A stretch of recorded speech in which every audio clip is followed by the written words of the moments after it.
దయాదాక్షిణ్య పూర్ణుడు, కృపాసత్య సంపూర్ణుడు, మన తండ్రియును రక్షకుడునైన యేసు ప్రభు వారి యొక్క ప్రశస్తమైన నామంలో దైవవాక్కు అనే ఈ అనుదిన ఆధ్యాత్మిక కార్యక్రమాన్ని వీక్షిస్తూ ఉన్న మీ అందరికీ కూడా నా యొక్క హృదయపూర్వకమైనటువంటి వందనాలు తెలియజేస్తూ ఉన్నాను. అందరూ బాగున్నారా అండి? మీకోసం ప్రార్థిస్తూ ఉన్నాం. మా కోసము పరిచర్య కొరకు కూడా తప్పక ప్రార్థించాలని కోరుతూ ఉన్నాను. ఈ దినము కొరకు ఒక వాక్య భాగాన్ని మనం చదువుకుని ధ్యానం చేసుకుందాం. 105వ కీర్తన 4వ వచనం. యెహోవాను వెదకుడి, ఆయన బలమును వెదకుడి, ఆయన సన్నిధిని నిత్యము వెదకుడి. ఇక్కడ వ్రాయబడి ఉన్నటువంటి వాక్య భాగాన్ని మనం ఆలోచన చేస్తూ ఉన్నప్పుడు యెహోవాను వెదకాలి అనేటువంటి మాట ఇక్కడ వ్రాయబడింది. యెహోవాను వెదకాలి, ఆయన బలాన్ని వెదకాలి, ఆయన సన్నిధిని నిత్యము వెదకాలి.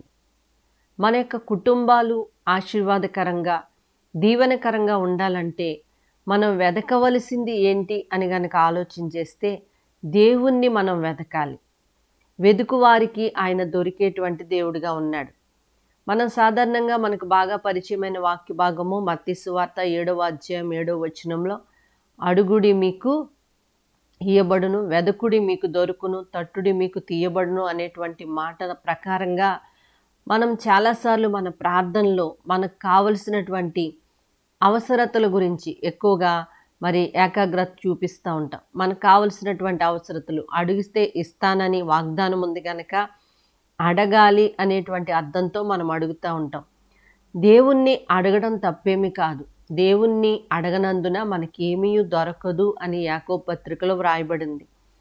అడగటం తప్పు కాదు, కానీ మన మనస్సు మొత్తం మనకు కావలసినటువంటి అవసరతల మీదే ఉండకూడదు.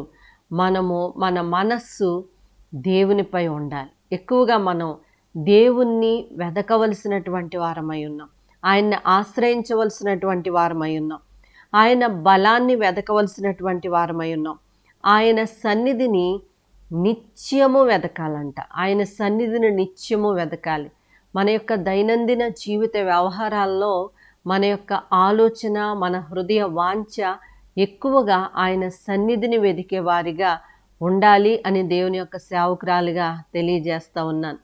మత్తయి సువార్త 6వ అధ్యాయం 33వ వచనంలో ఈ విధంగా రాయబడింది, మొదట ఆయన రాజ్యమును ఆయన నీతిని వెదకుడి అని. అంటే మనకు కావలసినటువంటి అవసరతల కన్నా ముందు ఆయన రాజ్యాన్ని, ఆయన నీతిని వెదకాలంట.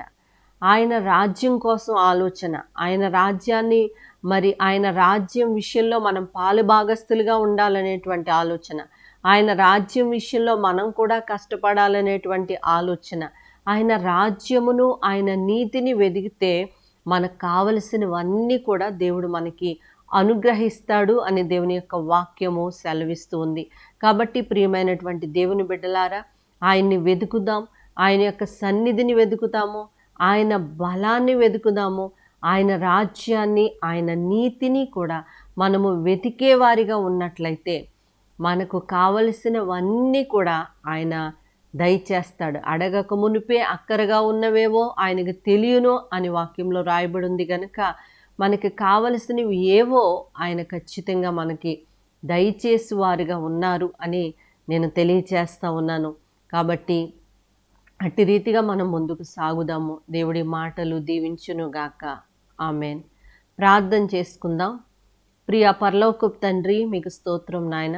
దైవవాక్కు అనేటువంటి ఈ ఆధ్యాత్మిక కార్యక్రమం ద్వారా నాయన మరలా మేము కలుసుకునే కృపను మీరు ఇచ్చినందుకు వందనాలు చెల్లిస్తూ ఉన్నాం. అయ్యా తండ్రి, ఈ యొక్క నాయన వాక్కులు వింటున్న ప్రతి ఒక్కరిని, ప్రతి ఒక్క కుటుంబాన్ని మీరు జ్ఞాపకం చేసుకోండి అయ్యా. ఈ బిజీగా ఉన్నటువంటి పరిస్థితులు, ప్రతి వ్యక్తి కూడా చాలా బిజీగా ఉంటున్నటువంటి సందర్భాలు మేము చూస్తూ ఉన్నాం. అయితే చాలామంది నిన్ను వెతికేటువంటి అనుభవంలోంచి తప్పిపోయి ఉన్నారు నాయన. అయ్యా, మేమందరము కూడా నిన్ను వెతికేవారిగా, నీ బలాన్ని, నీ సన్నిధిని, నీ రాజ్యాన్ని, నీ నీతిని వెతికేవారిగా మమ్మల్ని ఉంచమని నీ సన్నిధిలో ప్రార్థిస్తూ ఉన్నాను. ఎవరెవరైతే ఈ మాటలు వింటూ ఉన్నారో ప్రతి ఒక్కరిని మీరు జ్ఞాపకం చేసుకోండి. వారి కుటుంబాలను దీవించండి, ఆశీర్వదించండి అయ్యా.